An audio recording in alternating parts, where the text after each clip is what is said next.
morning, good afternoon, good evening, wherever you are, and welcome to this edition of the Tuesday Telecast from the Joyful Path.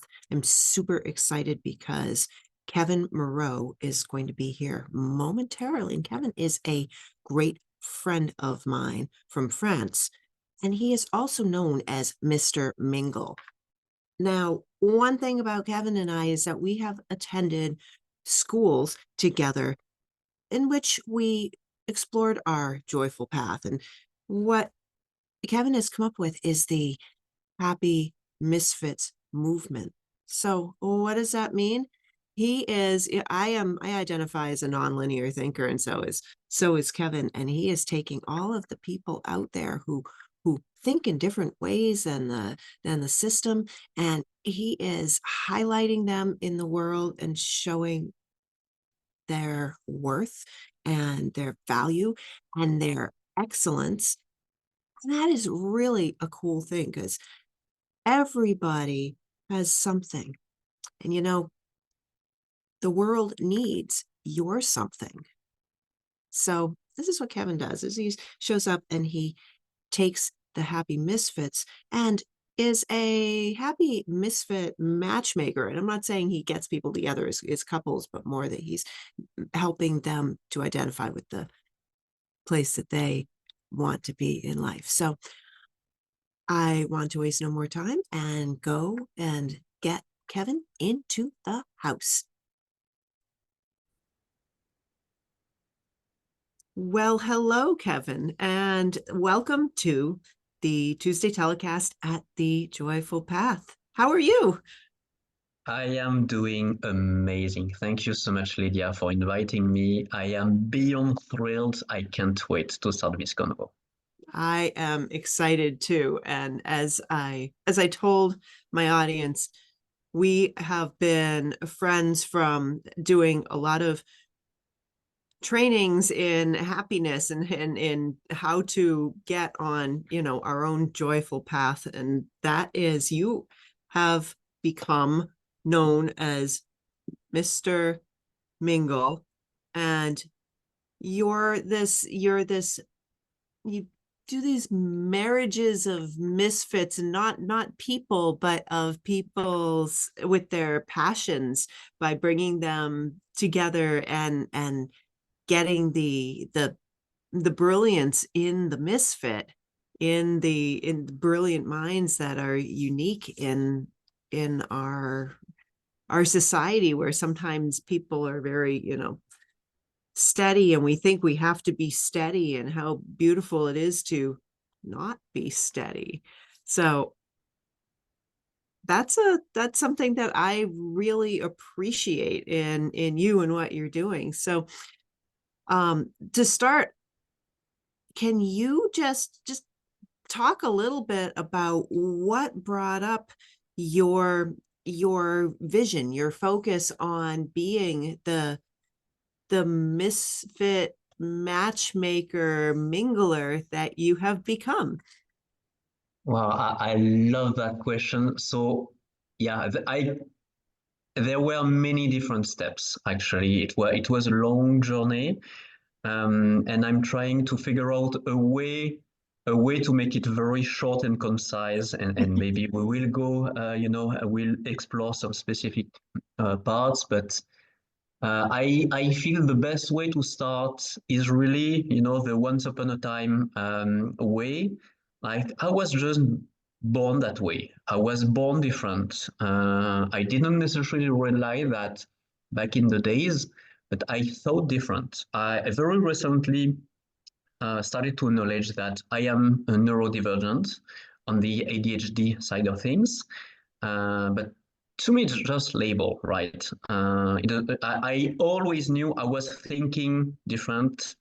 I was behaving different. I was deeply rooted in my core, different. And the things, so I enjoyed that when I was a kiddo. But other people around me, not so much. Many people were fighting very hard to stick into the norm, whatever it might mean. And I believe it's an absolute artificial construct. But still, many of my peers, when I was a kiddo, they were just trying to fit in. They were trying to stick together and to follow the rules and to come up with their own reality and their own identity. And it was their way to build that. When I was not taking the same path, I was embracing my difference, and actually I couldn't hide it. It was just bigger than me. It was like I couldn't hide it even if I wanted to. Mm-hmm. Um, so I've been an outcast. I've been bullied from basically age 8 to 16, consistently. And the thing, what really messed me up at that time, and part of my bullies were my so-called friends. So it totally untangled love and pain, comfort and fear. So I had very mixed feelings about friendship and discrimination. It was all the same. So I didn't know, to me it was a big ball of whatever. I didn't know how to really to process that actually.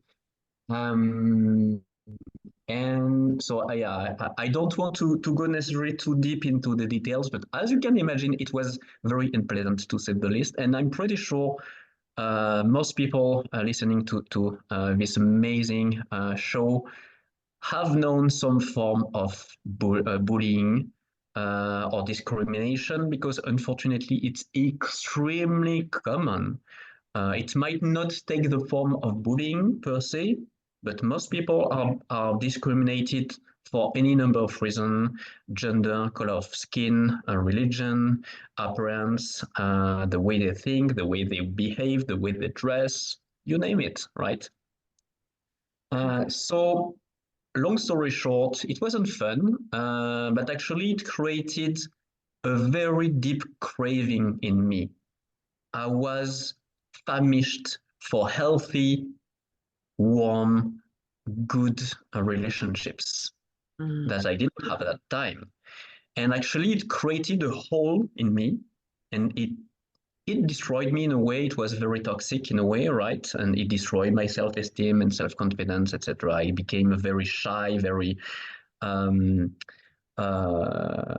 very deeply, yeah, very dark.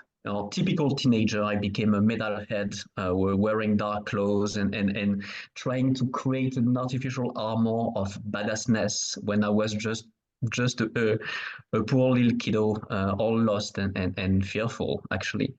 And during that time, yeah, I had that hole that I was really craving to fill. And good news is I've been able to. I actually was able to build exceptional relationships over the years. So it didn't come easy. It didn't come in one snap, right? It came with time and intention and effort and many mistakes, countless mistakes and mishaps. Until actually at some point I look back and wow, look at that. I created an amazing social life. When actually at some point, to me, it was just all pain and darkness, the social life. So I've been able to really turn it around. So I would say it's really, to me, my origin story as a coach and especially as a social catalyst and a misfit empowerer, and really to help my fellow misfits, and the ones that still haven't figured out a way to get on the other side of that darkness and that hole inside.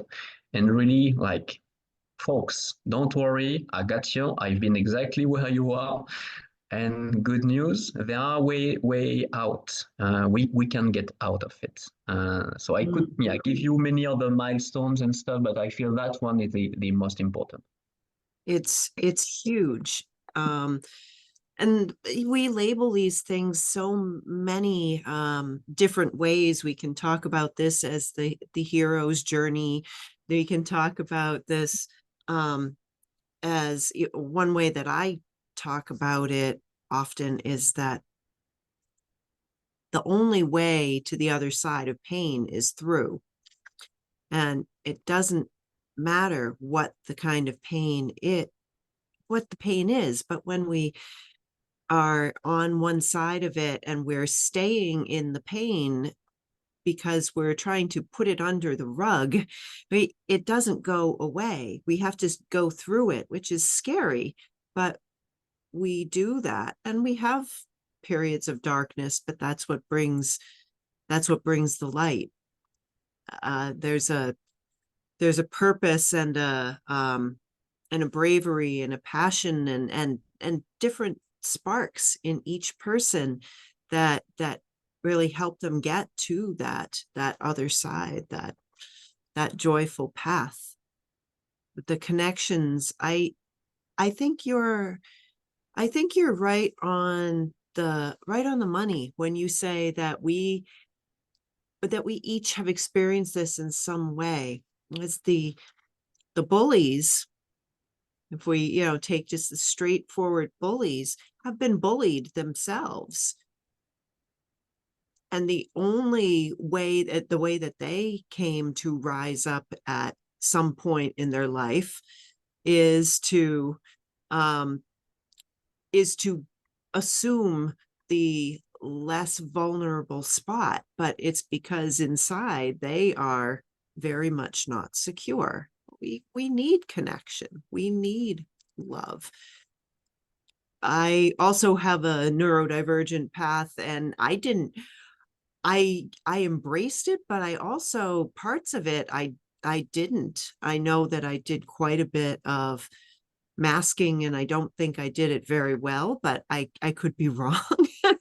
Whatever. It's our path. And I remember saying to a teacher who I really had a good relationship with, that I felt like I was really alone. And she said, "You are so bright and shiny that people really look up to you, but they can't touch you." And it was an interesting way to look at it. And now like you said, we have these labels, but that's also our special spark and our way of, can I say that, have I been labeled with ADHD? Sure. And can I say that I am on the spectrum? Absolutely. Does it matter? How it matters is how I go toward my purpose. But I don't think that I always am able to go to my purpose, because we still, in our connection to other people, we still try to assimilate all the ways that they are working, and they are working in different ways than we are. So your position that you've created as a catalyst for relationships and for change is a really important one, and I'm really excited about it. And as you've done that, I have seen all sorts of people drawn to you. And so you have the Happy Misfits podcast, and I want to highlight that here, because that is something that I want to, get the audience to look at, and because there really is a joy about this show of yours. It's getting people who really have a spark and a passion, and are the future. They're very much the future. So tell me about some of the your best moments on the Happy Misfits podcast. Wow, that's a tough one, and I love it. I love it tough, that kind of difficult question that really makes you go deep and really think really think, not your typical in a snap answer that you already have handy. So it has been an amazing ride. Actually, this podcast kind of emerged naturally. At some point, I felt, you know what, I want to start that. I want to voice myself, and I didn't have any expectations Mm, about it. It felt just natural, like a natural extension of myself. Like I'm on a mission. I want to voice myself and highlight wonderful other misfits and show to my fellow misfits that we have the ability to be happy, even if we are a misfit, and actually, especially if we are a misfit. So I really wanted to highlight misfits that have been able to do exactly that, to be on the other side, that have been struggling, that have been, and that's something that really emerged the more I really worked with misfits, is that we have. So I don't like generalizations. So I won't say all misfits because I can't be sure. Yet I feel most misfits have, at least at some point in their life, they have felt that their difference was a weakness, a flaw, a stigma, something negative somewhat, something that was getting in the way, that were making them unable to achieve the success they wanted to, something that was setting them apart from other people, something that was a hindrance of sorts. So I feel we at least had some time in our life that feeling. And unfortunately, for many misfits, still they have that feeling that I am noticed, this is a weakness, I have ADHD, it gets in the way, I'm handicapped, it's the worst thing that ever happened to me, etc. And I'm not saying it doesn't come with a lot of pain and difficulties. I'm not saying that whatever challenge you're going through, you can't complain. You have to see it as a blessing. Absolutely not. There are many, there are many sides of that can be seen as negative. Absolutely. Yet I am absolutely convinced that it's also the source of our bestest superpowers. I will just give you an example. So I have many examples about that, but let's use an example from my own life. So I was born, I believe, or maybe I have built that, but I am an hypersensitive person. Like I believe you are as well, and like most artists are as well, I believe. And that made me. You mentioned, that we tend to put our feelings under the rug, etc. And actually, I feel many people trying very hard to fit in. They do that. I was absolutely unable to do that. I was hypersensitive. I wore and still wear my feelings on my skin. I'm just like I can't hide it. So I had a lot of feeling outbursts. It was just when something was triggering me in a way or another, I couldn't hide it. Like could very hardly hide it. So it set me apart. It made me different, and it was excruciating times and times again. It got in the way time and time and again until I was able to release it as no, I see it. mm, It's one of my bestest superpowers. Me being super sensitive makes me feel higher, more beautifully, more deeply than other people. mm. And to me, it's an incredible strength that comes with a price. And the price was much higher before, but now I can enjoy the benefits of that. And I really, I'm so happy of having been born with that. and I accept the price I used to pay for it, and I still pay for it nevertheless, because to me it's so worth it. Mm, yeah. There's life is not, we would not feel, we would not have happiness and see exquisite beauty and to have the high feelings if we did not have the lows. We would not, feeling would not really exist if it didn't have the entire spectrum, because there's nothing to compare it to.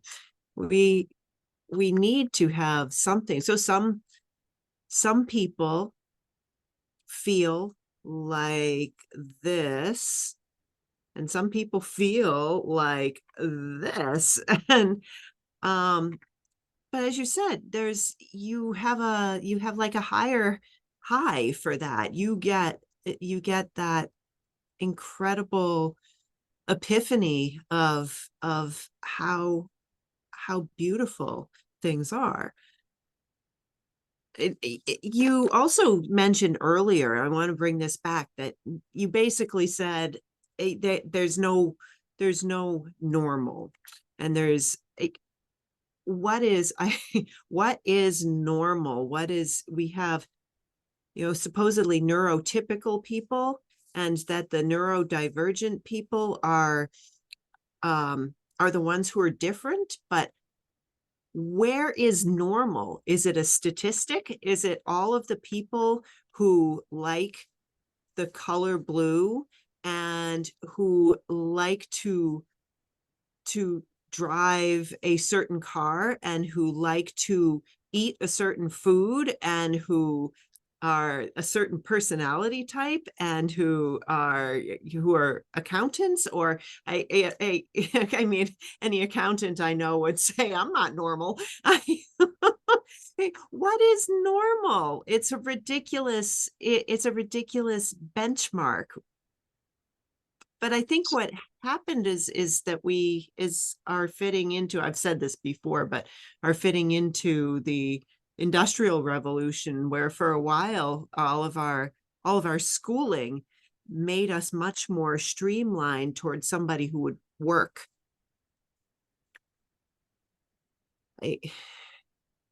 So it's a fascinating question. I love that one so very much. What is normal? So and it is a very personal definition.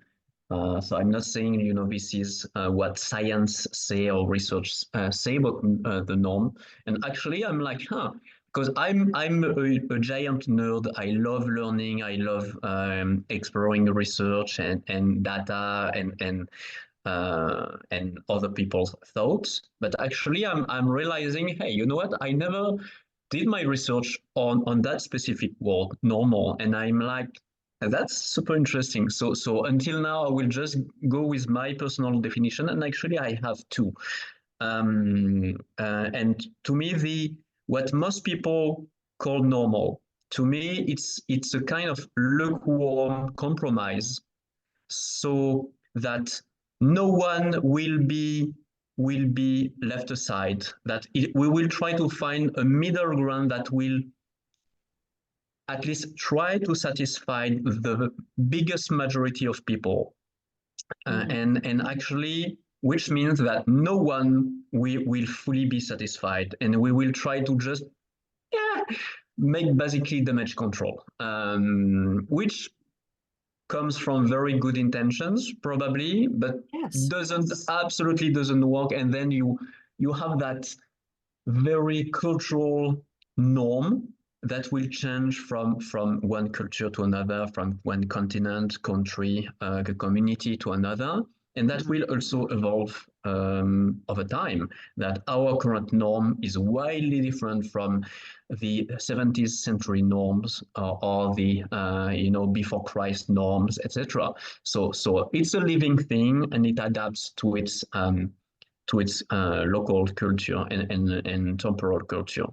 And to me, it's an absolutely artificial construct. Mm-hmm. that kind of happen and is built over time, especially build over what Vishen Lakan called the culturescape, right? Your specific culturescape, the many pillars and many core components of your culture. Now there is another norm that I feel much more interesting, and basically that we all have our own norm. What is normal to you, Lydia, is widely different to what is normal to me. Like to me, it's normal to play role-playing games, to when traveling, to have food as a red thread instead of watching ruins and museums. To like, I have very specific kinks and interests and beliefs and behaviors that I feel normal to me and they're mine, and no one can ever discuss that. They might feel it doesn't resonate with their norm, but it's mine. So it's mine to choose, and it's mine to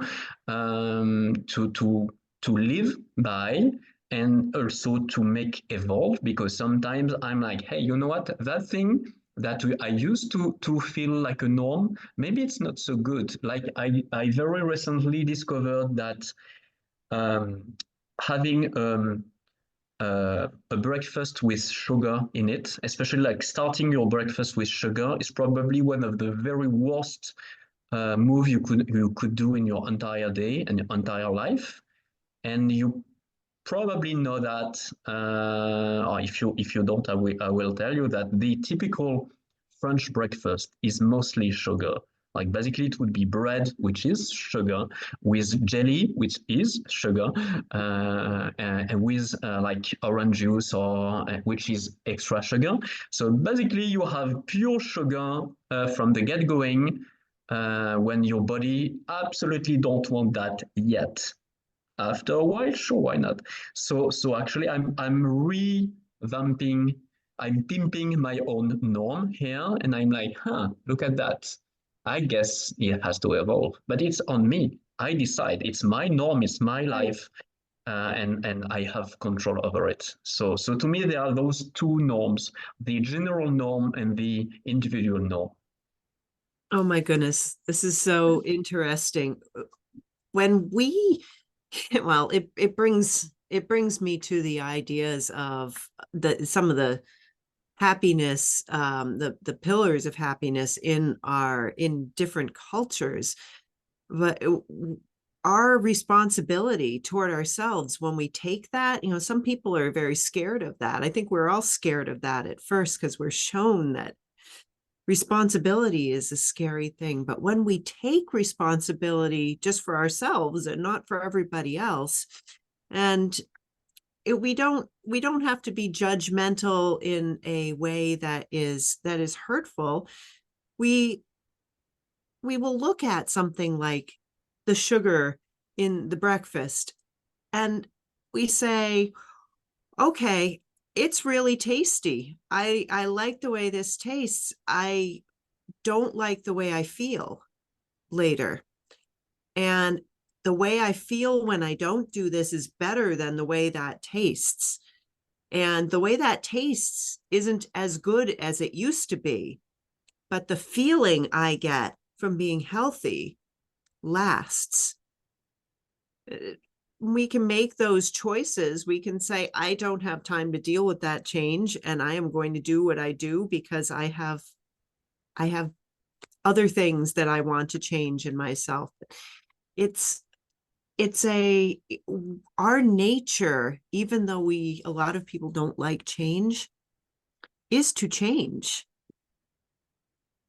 And it's just to evolve, to have the responsibility to say, okay, I thought I didn't like sugar, but actually I feel a little better with a little bit in the morning, and I'm going to have it. Or I thought that I liked it, but I don't. Or I think I actually enjoy raw fish, and I never thought I would like to have it. Whatever it is, these are these are matters of us taking our own responsibility and taking that step through the door and saying, I like it on the other side of this door, and continuing to go, because there might be a door that we step through that is better or is not as good. So thank you for bringing up that example. As just the personal normal.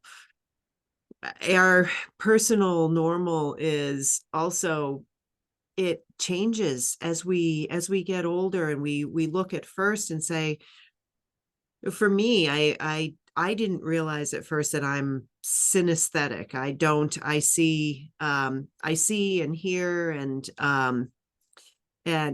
it's all mixed up, or it's all jumbled together, but not in a way that causes me any problems at all.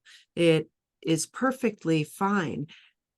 But when I first started to explain to people that about how pitches in music were very distinct, just like minerals in nature, and um, just like colors, and you can name them just because we have chosen to give them a name, but they are just as distinct as every individual aspect of nature. And nobody understood what I was talking about, because to me they were all mixed up. So that was my normal, but for a while it felt like I didn't know how to communicate. And eventually I realized that,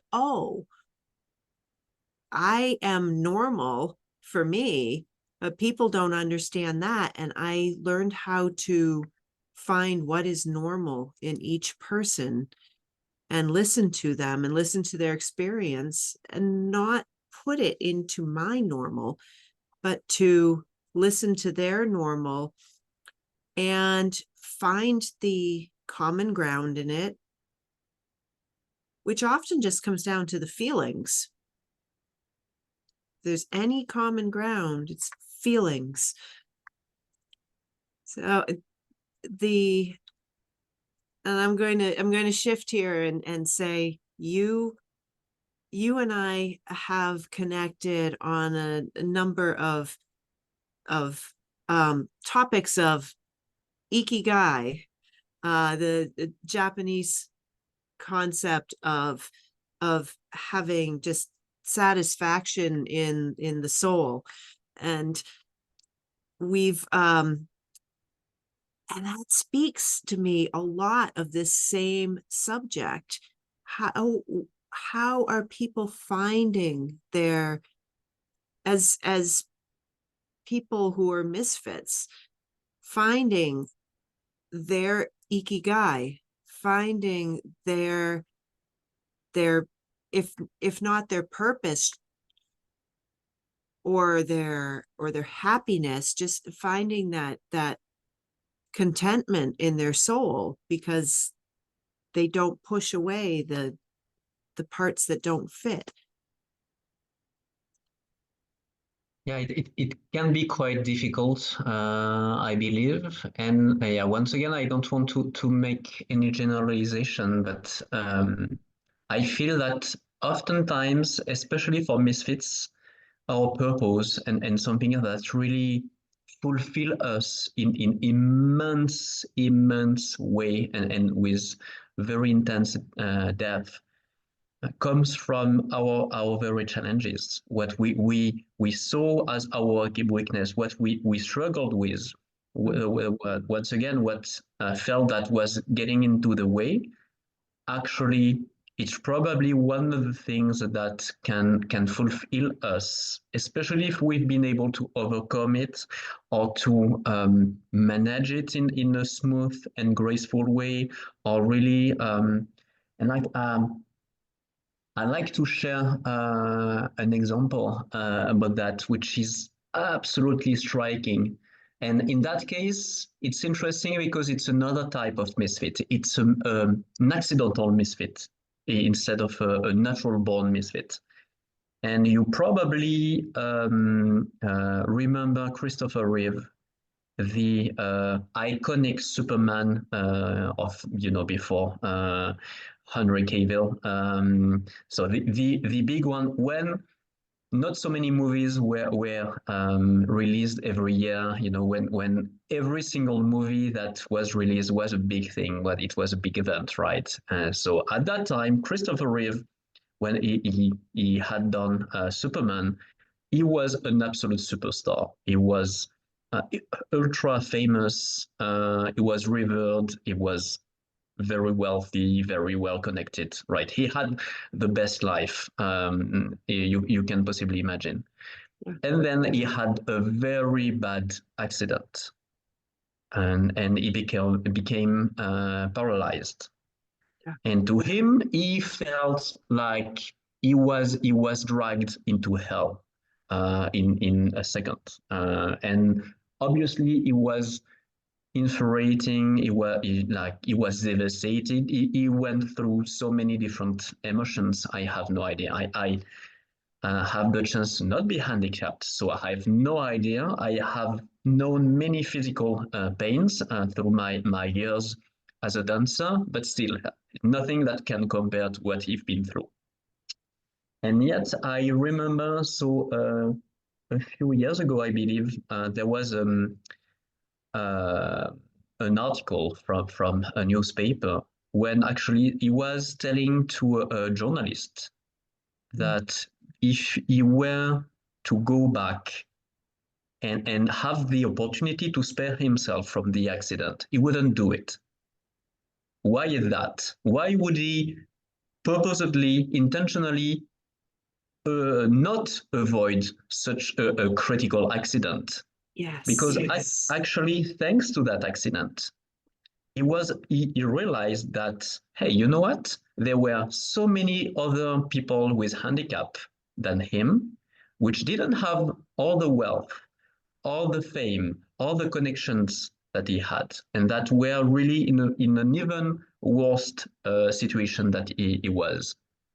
And thanks to all of his career that he built and all his connections, etc., he was able to help those guys and those folks, those other handicapped, his fellow handicapped. And actually, once you've been able to accept his new condition and find a way at least to manage and mitigate the damage, he actually found a very deep purpose and a very deep fulfillment in serving others, serving people that were in an even more difficult situation that he was. And thanks to that, and I have the feeling that he found his ikigai somewhat, or something similar to an ikigai, thanks to his accident and thanks to being handicapped. And if he never had that, he probably would have kept, playing in Hollywood environment, enjoying amazing parties, taking drugs, etc. And probably his life would have been very different and maybe quite miserable. Maybe not. Maybe not. We can't say. We just have to go along the path that we go along and be exactly where we are when we're there. But if we do it instead of staying in the past, say, oh, my past was better, or their present is better. I want to be back to the past in the future. If that's not being present, and if we are present, even if it hurts, we can find what it is that really, how do we feel, and why do we feel that way, and what else do we feel? And there are those important conversations. I think another thing that Christopher Reeves has shown is not just that there are other people who have struggles and that their struggles require support, But also, what I like to highlight on this channel is to how he actually lifted himself up through his adversity, through his pain, in order to help them. He wasn't just another struggling person who needed support. He was able to support himself and help others. And so that's also an example to people who are in a position of, I'm different. I can't speak. I can't move. I can't, whatever the handicap is, to looking at what can I do? And as I go from where I can, the path opens up. I think it's a great example. So thank you so much for sharing that with me. You have some programs that you are doing now that help the misfits in the world, however you identify yourself as a misfit. I think there's more misfits than ever as people are jumping their jobs and saying, I now see that this is possible, and I'm not happy doing this. I really want to become a professional bowler. I really want to, whatever it is they want to do. And suddenly people who weren't maybe a misfit before realize that, oh, I really am a misfit. I really don't want to do what I'm doing. So how do you help them? What do you have? Maybe not every single way, because I know that you have a lot of ways that you do this, but what do you have coming up for people who need to connect to their ikigai, for people who need to connect to other people who are misfits like them? So thank you so much for this question once again. Yeah, it's a new iteration of my previous program that I'm super excited about.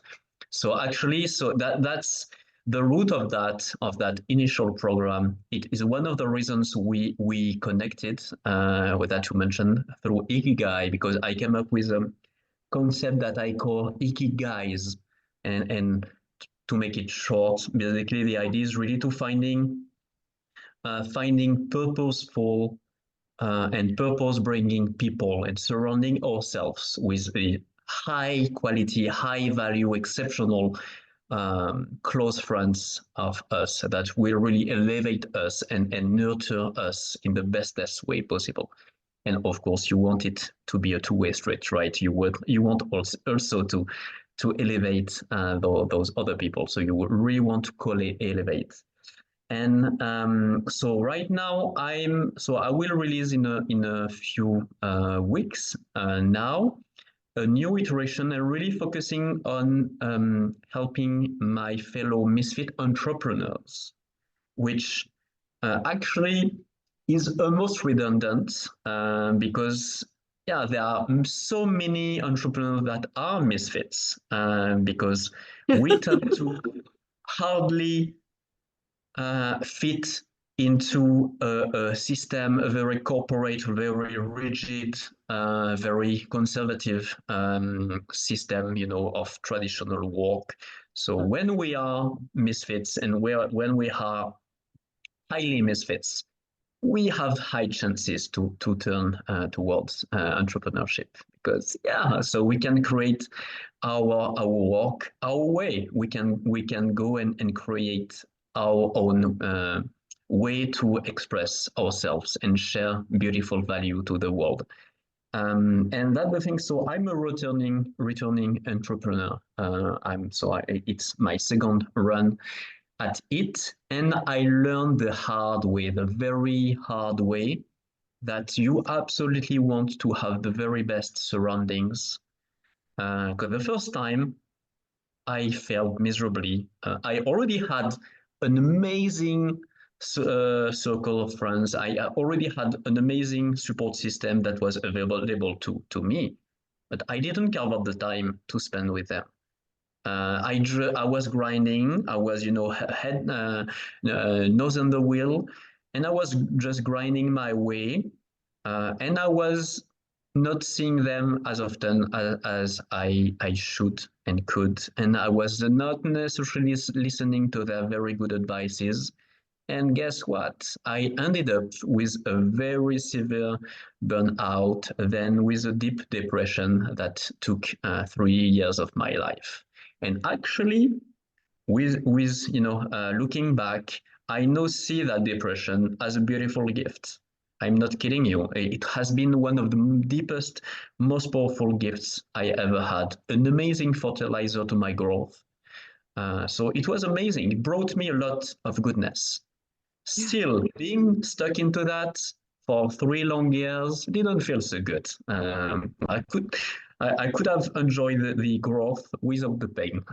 So whenever I can, I try to go that way. We can't always choose, right? But yeah, basically, long story short, I really realized how a fool I had been to not spend the time with amazing friends I already have. Now imagine all the people that are doing that entrepreneur journey by themselves, and they don't have yet that powerful surrounding of friends, and they absolutely want that. And the thing is, it goes beyond that. And to me, I really see it as 3 different layers that are equally crucial. Most entrepreneurs, they see the value and they understand the value of the network and connections. They know their career and business is directly linked to that the iconic cliche and the most corny saying, your network is your net worth, is actually very true. It's cliche for a reason, because it's absolutely true. So most entrepreneurs, they know the value of that, but they don't necessarily have the best tools to really play with that, especially if they are shy, they have social anxiety, if they are introverts, etc. It might be a challenge for some people. So there's this extremely important layer. Then the one I just mentioned, the friends and partners. You want to have the healthiest circle of friends and partners around you to really support you, and even more. So I call it a thriving system, not just a support system, a thriving system that not just makes you sufficient. You know, right, the um, lack, sufficiency, and abundance concept, right? You don't want just to settle to sufficiency when you're an entrepreneur. Your mission is bigger than you. You want to go to abundance. Otherwise, you probably will struggle for a long while. So you want a thriving system, not just a support system. Yeah. And then the deepest layer that many people forget is the self-care, is to be your own best friend forever, to be sure you're on your side no matter what, and you're one of your ikigais, you're one of your major pillars in your life, and you do whatever it takes to make sure you have self-care, you take care of yourself, your needs, you have your rest, your recovery, you have your routines, well-being routines, etc. Because if you don't do that, nobody will do that for yourself. We only have one life. No one can live our life for us. So we better have those 3 layers in our relationships: connections, friends, and ourselves. If we really want to achieve something meaningful as an entrepreneur. At least it's my belief, but believe me, I learned that lesson the hard way, so I'm not doing that anymore. Wow. So much wisdom there that it's difficult to even respond. I'm thinking though about the fact that if we've let relationships go in the past, again, that's kind of a type of pain that we grow from, and we and learn and make even better relationships. And also, those people, they a lot of them will forgive us, and they are still there. They are still there because we have to give ourselves the grace to go with the flow that we're in and not fight that flow.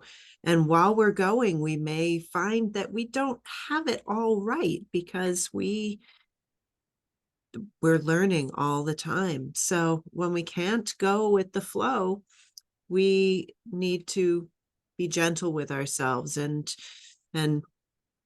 hopefully we will get some of those connections back, because you're right, the connections are the most important thing, but we are the core of that connection. And it doesn't matter if we are an introvert or an extrovert. We just can be connective and take the downtime, but we can learn from other people how to do that more efficiently. I think entrepreneurs more than not are in a space where they go through a struggle, and hopefully somebody who is an excellent role model or an excellent coach, an excellent teacher, an excellent leader shows us the way to perhaps go past some of the struggles so that we can make the leap, and then we can be even better leaders and teachers and guides for other people along the way.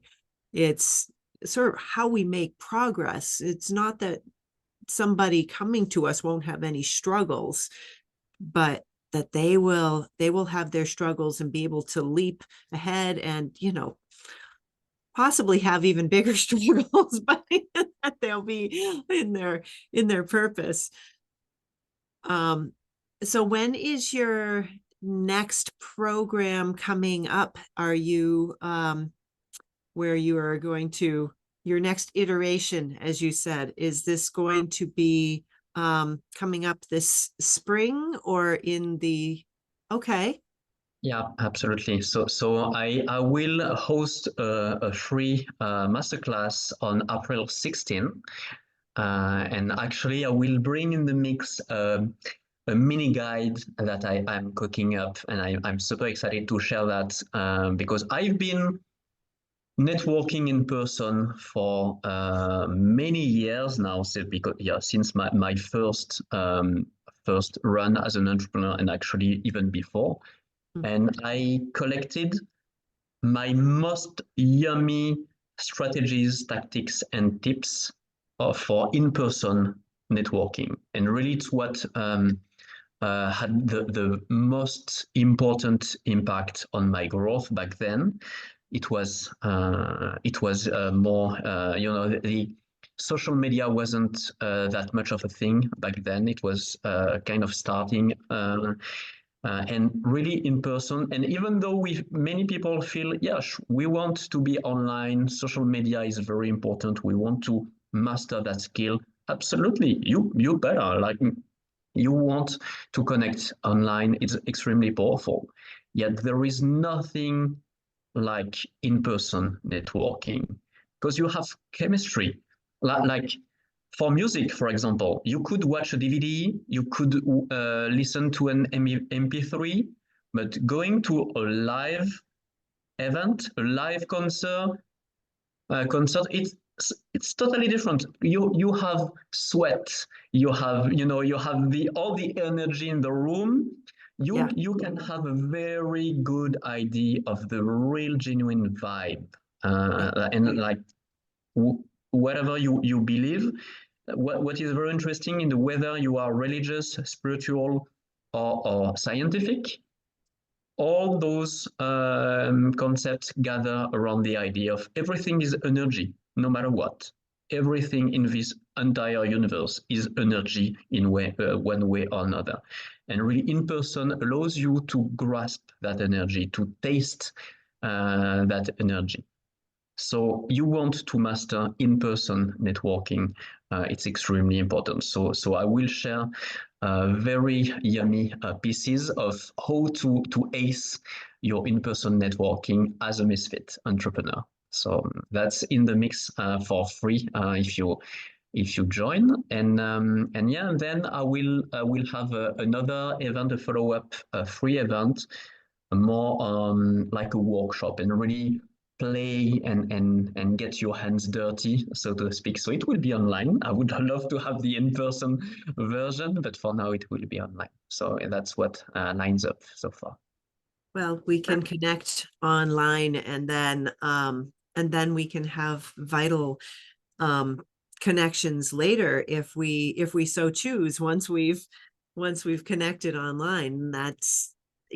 There are too many people to connect to all of them all the time and figure out which ones are, but when we connect online, we can say, oh, I want to go to France. I want to go to Nairobi. I want to go to Botswana.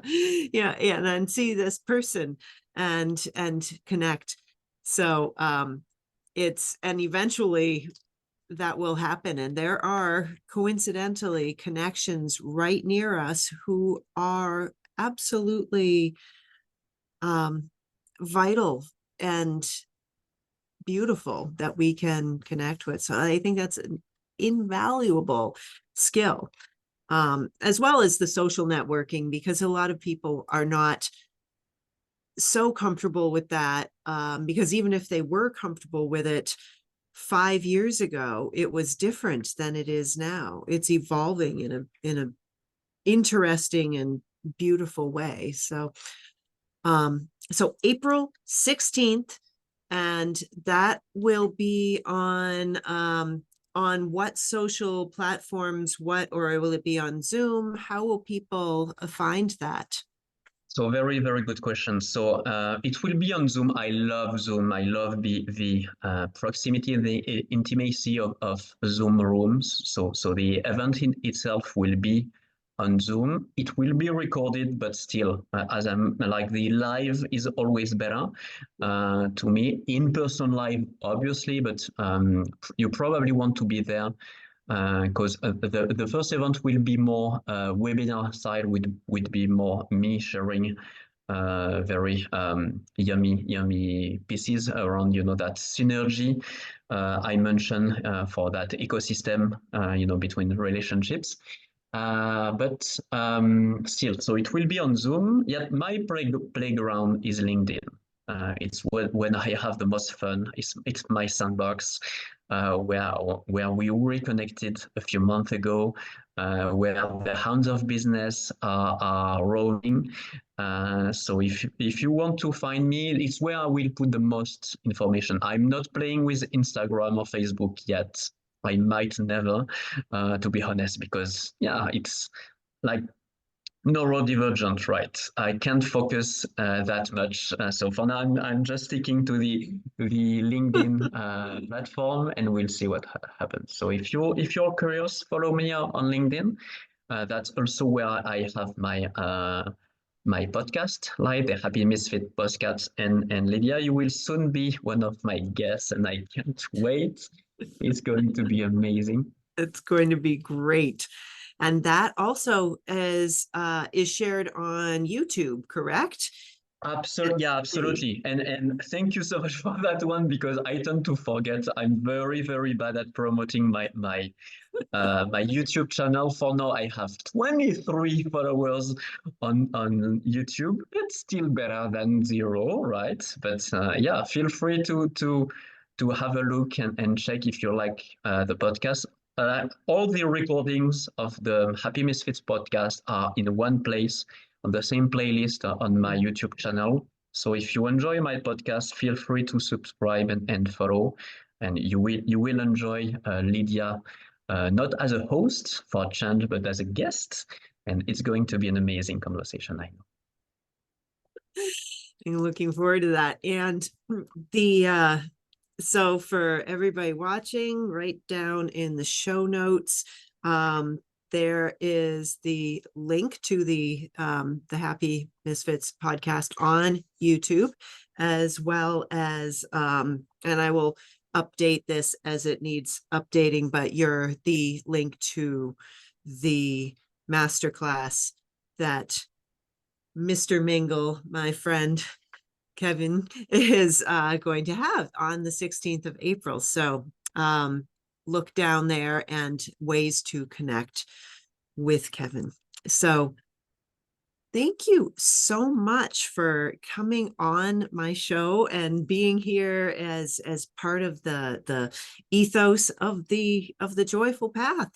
This is just a marvelous thing, and you are a great joy in my life.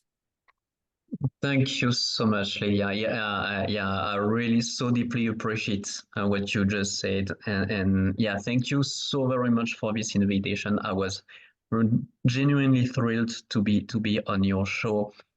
Tons of fun, an amazing conversation as always, and yeah, you are extremely dear to me as well. So I'm so happy that you're my life, and we've been following each other for a while now in different containers and connecting, as you mentioned, through different interests and different facets. So yeah, it's fascinating how we deepen our relationship over time. So yeah, relationships. And that's the mic drop right there, is the relationships. So thank you, Kevin, and I will see you next time on your show. Yes, can't wait. Thank you for being here for that conversation. That was Kevin Moreau, Mr. Mingle. And if you are interested in taking that class, as he is just magical, on April 16th, this is 2024. If you're looking at this in the future, it may have already happened, but he'll have other offerings. So look down in the show notes. That is there, and that will be updated as we get closer if it needs to be. And also follow his Happy Misfits podcast channel here on YouTube, and that's also down in the show notes. You will not regret it. It is just a great show. I appreciate you. If you liked this, please hit like, and I would love it if you would share and also subscribe yourself. Just gently push that subscribe. And I will see you next week on the Tuesday Telecast from the Joyful Path. Ciao.